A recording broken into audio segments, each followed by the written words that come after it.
आप हैं मेरे साथ में अंतर्राष्ट्रीय घटनाक्रम में दो ऐसे संगठनों पर चर्चा करने के लिए जहां भारत की वजह से कुछ निश्चित ही हुआ है, या फिर यह कहिए कि भारत की वजह से चीन को बहुत कुछ हुआ है। आज के सेशन में जिक्र है दो संगठनों का, एक का नाम है एससीओ और दूसरे का नाम है ब्रिक्स। आज के सेशन में इन दोनों का जिक्र होगा, किस तरह से भारत से चिढ़ा बैठा है चीन, किस तरह से भारत के खिलाफ पाकिस्तान को इंस्ट्रूमेंट के रूप में यूज कर रहा है चीन। चीन की आज हम उस पॉलिसी को आपके सामने पर्दाफाश करेंगे, एक्सप्लेन करने का प्रयास करेंगे, और संभवतया आप में से बहुत से लोग जो इस थॉट के साथ चल रहे होते हैं कि चीन अपना पड़ोसी है, इसके साथ संबंधों को क्यों ना सुधार लिया जाए। जब ये थोड़े दिन पहले भारत के साथ आकर के कहने लगा था कि अमेरिका ने मेरे ऊपर ट्रेड टैरिफ लगा दिए हैं, बैरियर लगा दिए हैं, अगर आप चाहें तो मुझसे व्यापार कर लो, मैं आपको बहुत सारा व्यापारिक लाभ दे दूंगा, तब भी हमने डिसाइड किया था कि चीन से तब तक कोई मित्रता नहीं जब तक ये पाकिस्तान के साथ अपने रिश्ते भारत के खिलाफ यूज करना बंद नहीं कर देता। आज कुछ इसी तरह का वाकया है जिसमें हम बताएंगे कि कैसे चीन और पाकिस्तान ने फिर एक बार एक दूसरे के प्रति वही रवैया शो किया जो मच एक्सपेक्टेड था, और हो भी क्यों ना, पाकिस्तान ने अपने आप को इसके सामने परोस कर जो रख दिया है। फिर चाहे चाइना पाकिस्तान इकोनॉमिक कॉरिडोर की बात ही क्यों ना हो, पाक ऑक्यूपाइड कश्मीर से उसे निकलवाकर पाकिस्तान ने उसे अपनी बड़ी कूटनीतिक जीत माना था। आज पाकिस्तान में चाइना पाकिस्तान इकोनॉमिक कॉरिडोर के नाम पर चीनी सेना पाकिस्तान में अपना बंकर बनाकर बैठी है, बलोचिस्तान के अंदर बलोच लोगों के ऊपर अपनी तरफ से यातनाएं दे रही है।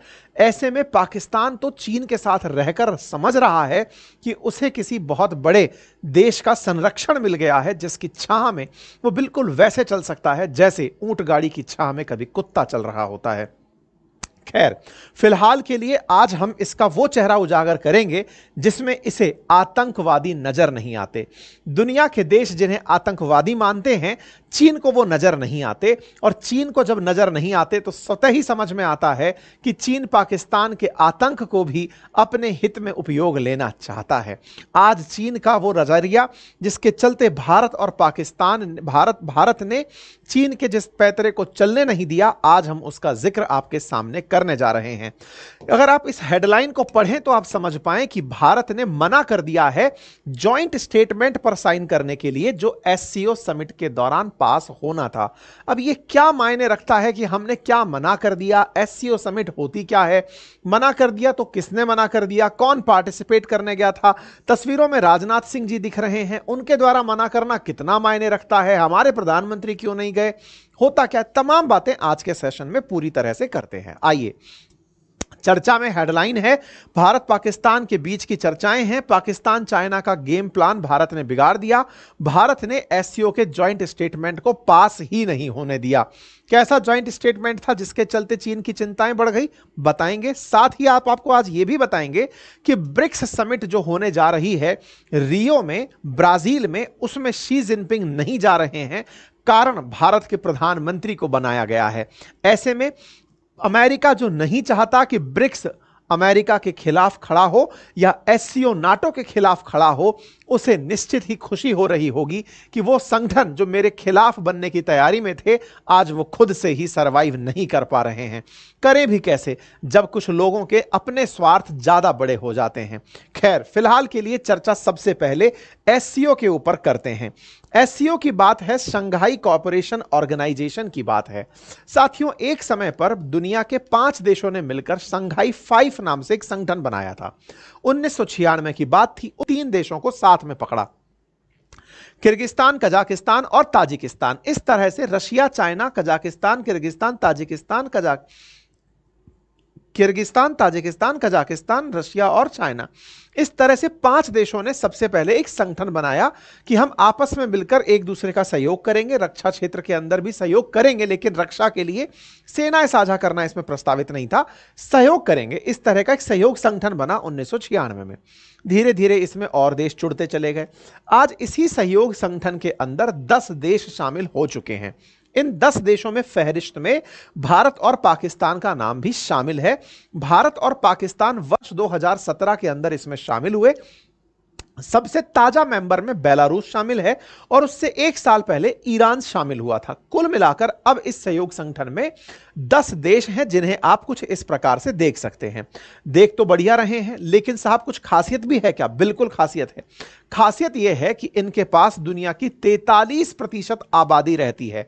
साहब लगभग आधी ही आबादी 10 देश रख रहे हैं, तो जीडीपी में कंट्रीब्यूशन अगर होता तो G7 से बड़ी इज्जत पा रहे होते।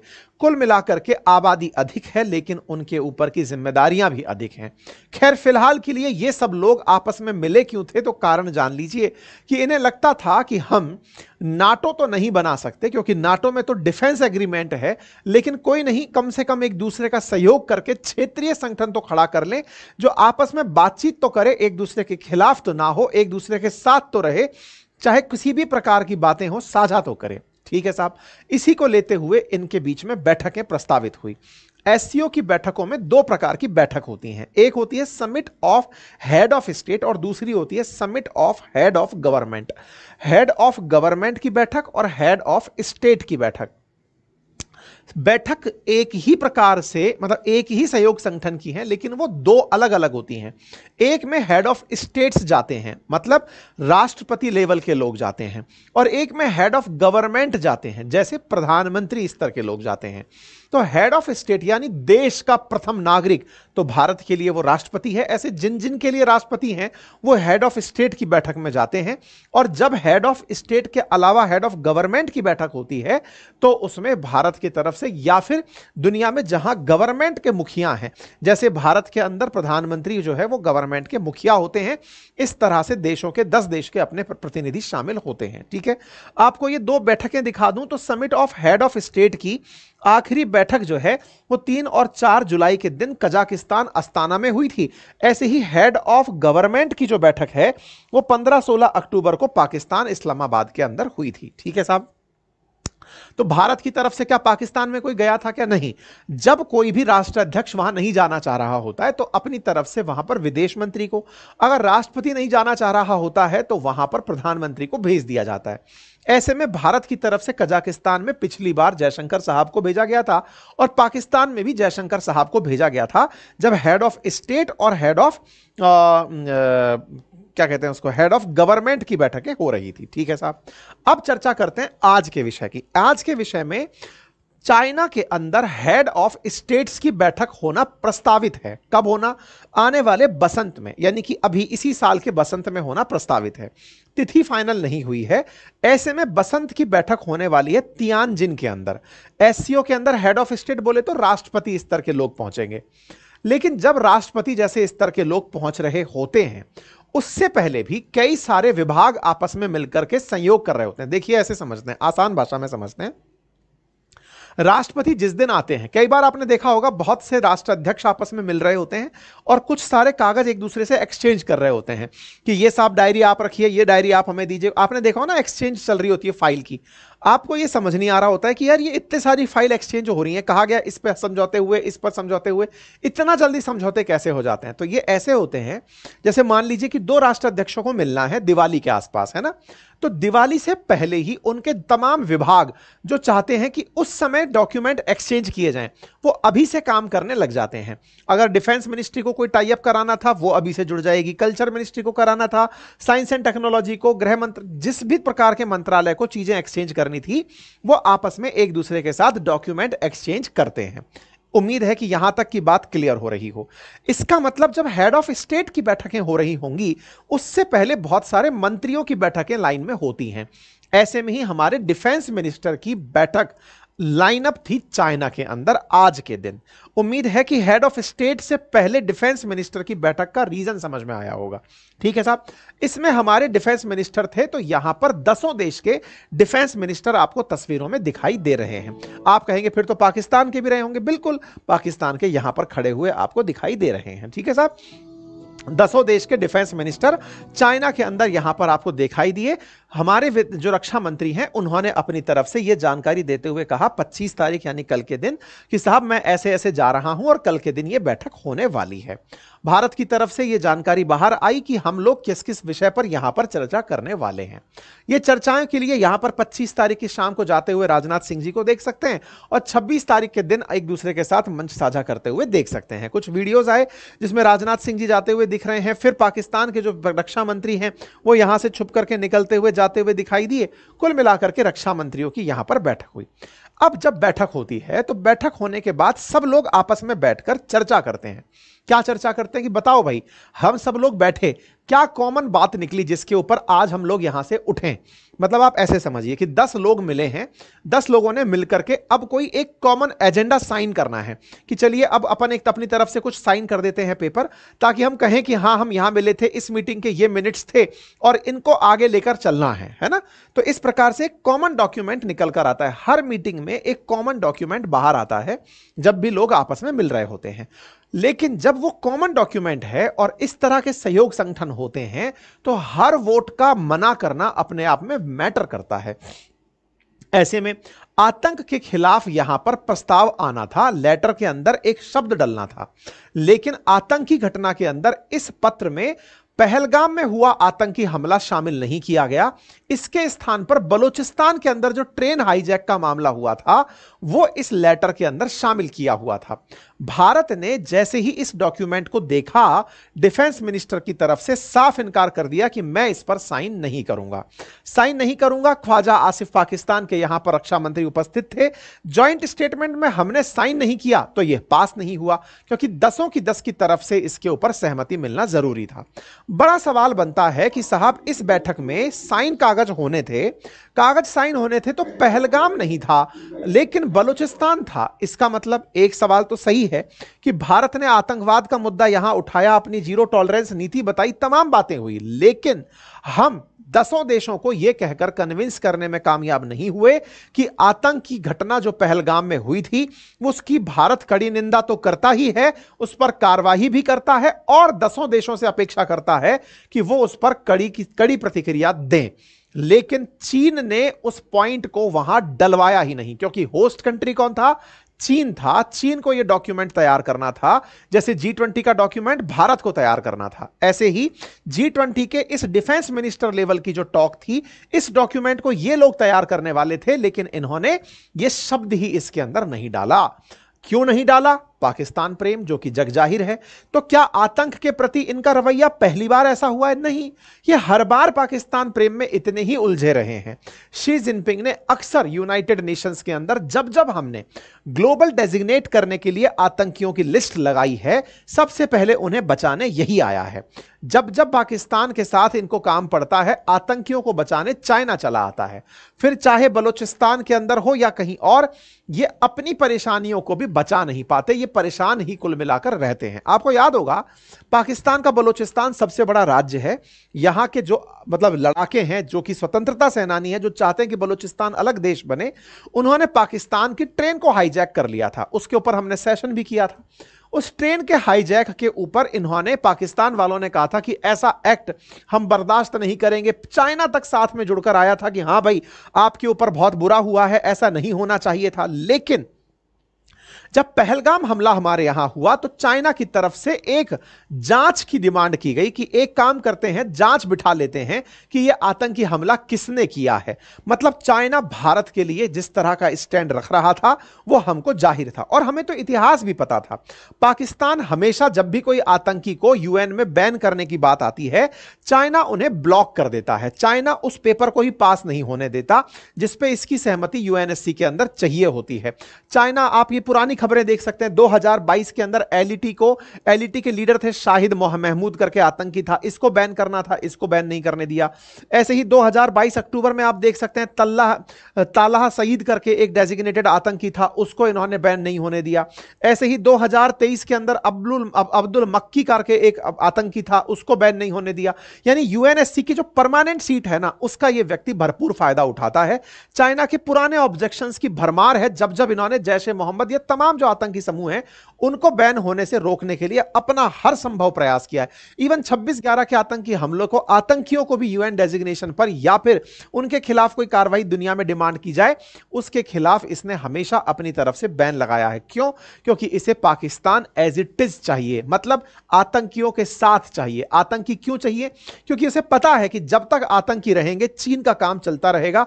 आतंकियों को 2 सूखी बोटी डालने के बाद वो चीन के हो जाएंगे और वो पाकिस्तान की सरकार को टिकने ही नहीं देंगे। वो तत्व बन जाएंगे जो पाकिस्तान की सरकार को कभी इस स्थिति तक नहीं पहुंचने देंगे कि चीन ने तुम्हें खरीद लिया है, चीन ने तुम्हें कर्ज दे दे करके अपना पपेट बना लिया है। खैर कोई बात नहीं, चीन का पाकिस्तान प्रेम यहां पर साफ दिखा, लेकिन भारत ने भी दुनिया के सामने अपना स्टैंड रखते हुए कहा कि यदि पहलगाम नहीं तो ज्वाइंट स्टेटमेंट नहीं, और ऐसा कहते हुए हमने उस लेटर को ड्रॉप कर दिया। हमारे एक्सटर्नल मिनिस्टर की तरफ से यह बयान आया और कहा कि साहब हमने वो लेटर को पास ही नहीं होने दिया।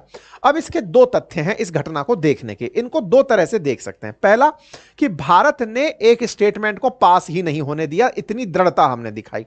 और दूसरा इस तरह से भी देख सकते हैं कि भारत पहलगाम वाले हमले को शामिल क्यों नहीं करा पाया। अगर 10 देश थे तो उनमें से कुछ देश तो ऐसे भी होंगे जो भारत के पक्षधर होंगे, चाहे सेंट्रल एशियन कंट्रीज हो या फिर रशिया हो, बेलारूस हो, ये भारत के मित्र रहे हैं। ऐसे में इन लोगों के द्वारा हम इसमें इस लेटर को क्यों नहीं डलवा पाए, ये घटना को क्यों नहीं डलवा पाए? तो क्या हम इसे अपनी विदेश नीति का फेलियर मानते हैं या फिर हमने उस लेटर को पास नहीं होने दिया इसको अपनी सक्सेस मानते हैं? 10 देशों के बीच में अगर हम अकेले पड़ जाते हैं तो यह अपने आप में विचारणीय तथ्य है कि भारत का यह उद्देश्य, भारत का जो यह स्टैंड है वो सही था या गलत। आपको क्या लगता है कमेंट बॉक्स में जरूर बताइएगा।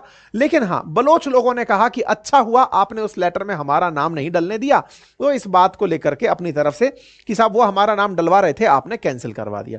इंटरेस्टिंग होगा कि हमारे डोभाल साहब 2 दिन पहले चाइना ही थे और उस समय पर भी रक्षा मंत्री के जाने से पहले वो अपनी तरफ से वांग वी से मुलाकात करके आए हैं और उन्होंने भी उनके सामने टेररिज्म जो बड़ा मुद्दा है वो रखा है। यानी रक्षा मंत्री के जाने से पहले भी हमारे डिपार्टमेंट के लोग जा रहे होते हैं, वो अपनी बातें रख के आते हैं कि सर जब हम आएंगे तो इन बातों को डालना। अगर हम नहीं डाल पाए हैं तो फिर से एक बड़ा सवाल है कि हम कहीं ना कहीं कूटनीतिक रूप से इस जगह पर फेल हुए हैं या फिर हमने अपने आप से इसको पास ना होने देकर के कुछ बड़ा अचीव कर लिया है। खैर कुल मिलाकर वांग वी से मुलाकात अपने आप में एक सुर्खी का विषय बनकर रही। आगे बढ़ते हुए जब हम चलते हैं तो एक और बात निकल कर आती है और वो क्या है कि हमने आपको एक जानकारी एक समय पर दी थी कि जब यूएस चाइना पर टैरिफ लगा रहा था तब भारत को इसने ऑफर किया था कि मैं आपको कम टैक्स पर माल बेचने को तैयार हूं, मैं आपको बहुत सस्ते में माल दे दूंगा। तब भी मैंने आपसे कहा था कि हम इस व्यक्ति पर तब तक भरोसा नहीं कर सकते जब तक यह भारत के साथ आने की कसम ना खा ले या पाकिस्तान का साथ छोड़ने की कसम ना खा ले, इसलिए हमने इसको इग्नोर मार दिया था। खैर हमारे रक्षा मंत्री यहां पर अपने अपने जो काउंटर पार्ट्स हैं जिनसे मिल सकते थे, उसमें रशिया से, बेलारूस से इनसे मुलाकात की तस्वीरें बाहर निकलकर आई। ज्यादा इसमें कहने का कुछ नहीं था। लेकिन इस बीच में भारत ने एक और तगड़ा कदम उठा दिया और वो कदम ये था, जब बात डिप्लोमेसी की हो और कहा जाए कि 10 देशों को भारत अपने साथ नहीं कर पाया, ऐसे में ही ब्रिक्स की चर्चा हो जाती है। ब्रिक्स क्या है? ब्रिक्स में Brazil, Russia, India, China, south Africa, ये 5 बड़े देशों का समूह जो कि कजान में 2024 में मिला था, जिसमें रूस ने मध्यस्थता करके भारत और चीन के बीच में हैंडशेक करवाया था। प्रधानमंत्री मोदी और शी जिनपिंग के बीच में हैंडशेक करवाया था। यह वही ब्रिक्स की समिट है जो 2024 में रूस में हुई थी। चूंकि यह हर साल होती है तो इस साल इसका आयोजन होना है ब्राजील में और ब्राजील के अंदर होना है रियो में। वहां पर राष्ट्रपति हैं लूला। अब लूला जो यहां के राष्ट्रपति हैं, इन्होंने शी जिनपिंग को और तमाम राष्ट्र अध्यक्षों को इनविटेशन भेजा, लेकिन भारत को जो इनविटेशन भेजा उसमें भारत के प्रधानमंत्री को स्टेट डिनर के लिए इनवाइट किया। मतलब कि आप सब लोग आएंगे लेकिन राष्ट्रपति के साथ भारत के प्रधानमंत्री की एक अलग मुलाकात होगी। वो गेस्ट होंगे जिनके साथ ब्राजील के राष्ट्रपति डिनर आयोजित करेंगे। सबके साथ नहीं, केवल भारत के प्रधानमंत्री के साथ में। मतलब 10 रिश्तेदार आए थे, आप में से किसी एक रिश्तेदार को उठाया कि आओ भाई आपके साथ में कुछ कार्यक्रम प्लान किया गया है। ठीक है साहब। ऐसे ऐसे में लूला का इनविटेशन भारत ने स्वीकार कर लिया। शी जिनपिंग इस बात से चिढ़ गए और उन्होंने कहा कि मेरी प्रेजेंस में आप स्टेट गेस्ट बना रहे हो भारत को। ऐसे में शी जिनपिंग ने आने से इनकार कर दिया। न्यूज चल रही है, हम कोई संवाददाता अखबारों में खोजकर या चाइना से पूछकर नहीं लाते। अखबारों में जो जानकारी है उसमें जानकारी निकल कर आ रही है, जिसे कहा गया है साउथ चाइना मॉर्निंग पोस्ट के अंदर एक्सक्लूसिव खबर करते हुए कहा गया है कि शी जिनपिंग ने कहा है कि वो ब्रिक्स समिट में भाग नहीं लेंगे। ब्रिक्स के पुराने कार्यकाल में या कहिए तो शी जिनपिंग के अब तक के कार्यकाल में इन्होंने ब्रिक्स की समिट नहीं छोड़ी। यह पहला टाइम है जब यह ब्रिक्स की समिट में साझा नहीं हो रहे हैं। लिखा गया है साउथ चाइना मॉर्निंग पोस्ट में, speculations has circulated that Lula's invitation to Indian prime minister Narendra Modi for state dinner following the BRICS summit may have influenced Beijing's decision, as she could have been perceived as a supporting actor at the gathering। उन्हें लग रहा कि मैं एक सहायक कलाकार हूं, मैं मुख्य कलाकार की भूमिका में नहीं हूं। ऐसे में उन्होंने आने से इनकार कर दिया है और जब यह इनकार हुआ है तो इसके पीछे सवाल खड़े होने लगते हैं कि शी जिनपिंग 12 साल से आज तक ब्रिक्स की समिट नहीं छोड़े। इवन कोविड महामारी में भी उन्होंने वर्चुअली ब्रिक्स की बैठक ज्वाइन की थी। आज वो क्या करने जा रहे हैं? तो अपनी जगह अपने प्रधानमंत्री ब्राजील के अंदर जा भेज रहे हैं। तो अब ली कियांग जो इनके प्रधानमंत्री हैं उन्हें यहां पर शामिल होने भेजेंगे। ऐसे में बड़ा सवाल बनता है कि यह भारत की कूटनीतिक जीत है या फिर शी जिनपिंग का वो दाव जिसको वो ब्राजील को दबाने में यूज कर रहे हैं। खैर, उनका तर्क यह है चाइना वालों का कि लूला से इनकी मुलाकात पिछले 1 साल में 2 बार ऑलरेडी हो चुकी है। ऐसे में यह जाकर क्या ही कर लेंगे। खैर, ये तो राष्ट्राध्यक्ष लोग हैं, जो भी जाने, लेकिन फिलहाल के लिए भारत स्कोर सेटल कर रहा है। एससीओ का ब्रिक्स में स्कोर सेटल कर गया है।